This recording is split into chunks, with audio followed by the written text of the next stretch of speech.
Hello everyone, आज हम बात करेंगे आईवी फ्लूइड के बारे में कि कौन सा आईवी फ्लूइड कब दिया जाता है, किस कंडीशन में दिया जाता है। सबसे पहले हम बात करेंगे एनएस के बारे में, जिसका फुल फॉर्म है नॉर्मल सेलाइन, जिसमें NaCl होता है, सोडियम क्लोराइड।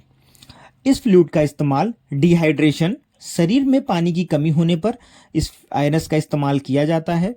साथ ही साथ हाइपोटेंशन, कम रक्तचाप, लो ब्लड प्रेशर हो जाने पर इस फ्लूइड का इस्तेमाल किया जाता है।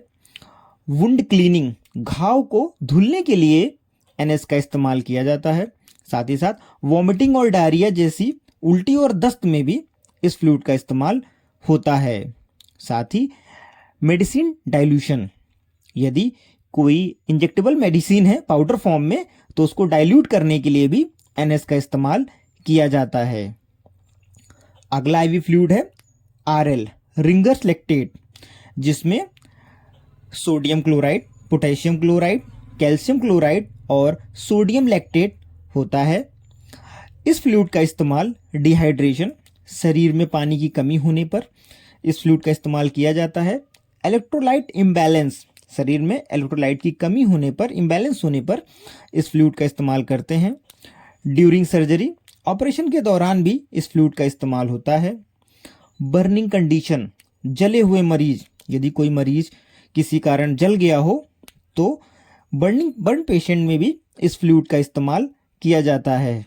साथ ही साथ डायरिया, दस्त आने पर, यदि कई बार दस्त आया हो तो भी इस फ्लूइड का इस्तेमाल किया जाता है। अगला फ्लूइड है हमारा डीएनएस, जिसका फुल फॉर्म है डेक्सट्रोज नॉर्मल सेलाइन।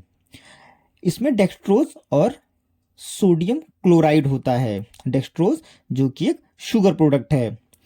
इसका इस्तेमाल हाइपोग्लाइसेमिया, खून में शुगर की कमी होने पर, लो शुगर होने पर इस फ्लूइड का इस्तेमाल किया जाता है। साथ ही साथ डिहाइड्रेशन, शरीर में पानी की कमी होने पर, और एक्सीडेंटल कंडीशन, यदि किसी का एक्सीडेंट हो गया हो उस कंडीशन में भी इस फ्लूइड का इस्तेमाल, डीएनएस का इस्तेमाल किया जाता है। साथ ही साथ एनर्जी, शरीर में ऊर्जा प्रदान करने के लिए भी डीएनएस का इस्तेमाल किया जाता है। अगला आईवी फ्लूइड की अगर हम बात करें तो उसका नाम है मैनिटॉल। मैनिटॉल जो कि कंटेन करता है शुगर एंड अल्कोहल। यह एक ऑस्मेटिक डाययूरेटिक्स है।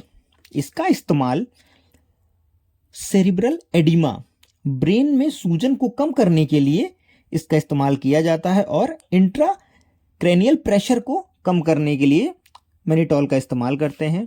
साथ ही साथ ग्लूकोमा, आंखों की बीमारी में भी इसका इस्तेमाल किया जाता है, जैसे इंट्राऑकुलर प्रेशर को कम करने के लिए मैनिटॉल का इस्तेमाल करते हैं। और किडनी से संबंधित किडनी डिजीज में भी मैनिटॉल का इस्तेमाल किया जाता है, जैसे ओलियूरिया जैसी बीमारियों में भी मैनिटॉल का इस्तेमाल करते हैं। यदि ये वीडियो आपको पसंद आई हो तो लाइक एंड सब्सक्राइब करें। धन्यवाद।